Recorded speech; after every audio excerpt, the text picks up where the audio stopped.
হরে কৃষ্ণ। কৃষ্ণনগর ঘূর্ণি গাঙ্গুলিপাড়ায় অবস্থিত শ্রীগোপাল মন্দিরে আজ আমরা শ্রী শ্রী মোক্ষদা একাদশী ব্রত মাহাত্ম্য, সময়সূচি এবং নিয়মাবলী বিষয়ে আলোচনা করছি।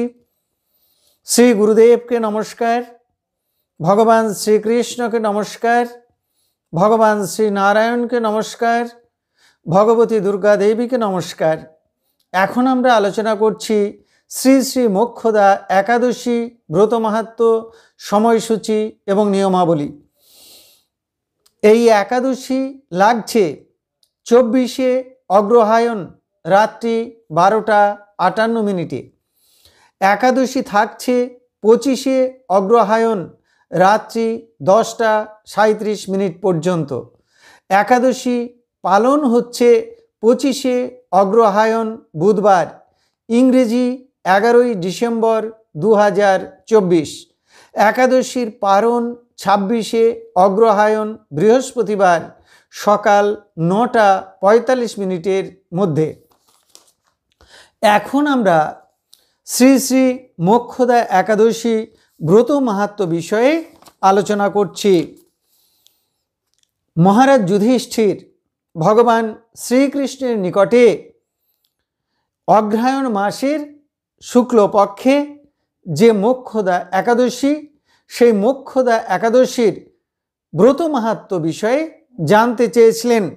তার উত্তরে ভগবান শ্রীকৃষ্ণ বললেন যে এই মোক্ষদা একাদশী সর্বপাপ নাশিনী, পিতামাতার আত্মার কল্যাণকর এবং ব্রত মধ্যে সর্বশ্রেষ্ঠা।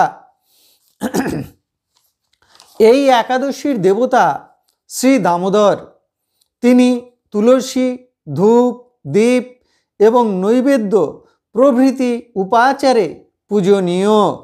এই প্রসঙ্গে ব্রহ্মাণ্ড পুরাণ অন্তর্গত একটি কাহিনী আমরা স্মরণ করতে পারি। তাতে বলা হয়েছে যে চম্পকে নগরে রম্যে বৈষ্ণবৈস্তু বিভূষিতে বৈখানসেতি রাজর্ষিঃ পুত্রবৎ পালয়ন প্রজাহা এবং স্বরাজ্যং কুর্বাণো রাত্রৌ তু স্বপ্ন মধ্যতঃ দদর্শ জনকং স্বস্ত অধোজনিং গতং নৃপ।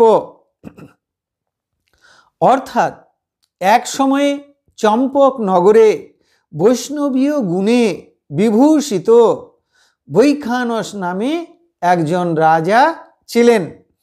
রাজ্যে চতুর্বেদ পরায়ণ বহু ব্রাহ্মণ বাস করতেন। তার সমৃদ্ধশালী রাজ্যে প্রজাগণ পুত্রের ন্যায় পালিত হয়ে অত্যন্ত সুখী ছিল। একদিন রাজা স্বপ্নে দেখলেন তার পিতা নরকে পতিত হয়ে খুব কষ্ট পাচ্ছেন। তা দেখে তার হৃদয় বিদীর্ণ হতে লাগলো। কি করে পিতা উদ্ধার হবেন তা জিজ্ঞাসা করলেন ব্রাহ্মণদের নিকটে। তারা বললেন, নিকটেই ত্রিকালজ্ঞ পর্বত মুনির আশ্রম, তার নিকটে পিতার মুক্তির উপায় জানুন। রাজা ব্রাহ্মণগণ সহ মুনির আশ্রমে গিয়ে তার দুঃখের কথা নিবেদন করলেন। মুনিবর কিছুক্ষণ ধ্যানস্থ থাকলেন, তারপরে জানালেন, তোমার পিতা পূর্বজন্মে খুব কামাচারী ছিল, সেই জন্য এই অধোগতি প্রাপ্ত হয়েছেন। তুমি মোক্ষদা একাদশী যথাযথভাবে পালন করো এবং ব্রতের ফল পিতার উদ্দেশ্যে অর্পণ করো। রাজা তাই করলেন। সঙ্গে সঙ্গে তার পিতা নরক থেকে মুক্ত হয়ে স্বর্গে গমন করলেন। ভগবান শ্রীকৃষ্ণ বললেন, হে মহারাজ যুধিষ্ঠির, এই সর্বমঙ্গলদায়িনী মোক্ষদা একাদশী সকল পাপ নাশ করে এবং মৃত্যুর পরে মোক্ষ প্রদান করে। তাহলে এতক্ষণ আমরা শ্রী শ্রী মোক্ষদা একাদশী ব্রত মাহাত্ম্য বিষয়ে আলোচনা করলাম। এখন আমরা এই একাদশীতে পালনীয় বিষয়গুলি আলোচনা করছি। একাদশ ইন্দ্রিয় সংযমী হলো একাদশী। সমস্ত পাপ কার্য থেকে বিরত হয়ে উপবাস করতে হবে। ভগবানের ভজনের মাধ্যমে ব্রত পালন করতে হবে। নির্জলা উপবাস পালন করতে পারলে সবচেয়ে ভালো হয়। না পারলে দুধ, ফল, জল, আলু সেদ্ধ, কলা, ঘি, সাবু ইত্যাদি গ্রহণ করা যেতে পারে। ব্রহ্মচর্য পালন করতে হবে। অহিংসা ধর্ম পালন করতে হবে। সত্য কথা বলতে হবে। আমিষ বর্জন করতে হবে। ঔষধ সেবনে কোনো দোষ নেই। সারা দিন রাত ভগবানের নাম জপ কীর্তন, ভগবানের গুণকথা শ্রবণে অতিবাহিত করতে হবে। একাদশীতে কিছু বিষয় নিষিদ্ধ আছে। একাদশীতে দ্বন্দ্ব, কলহ, ক্রোধ, হিংসা, অপরের অনিষ্ট চিন্তা, পরচর্চা, পরনিন্দা, স্ত্রী সঙ্গ বর্জনীয়।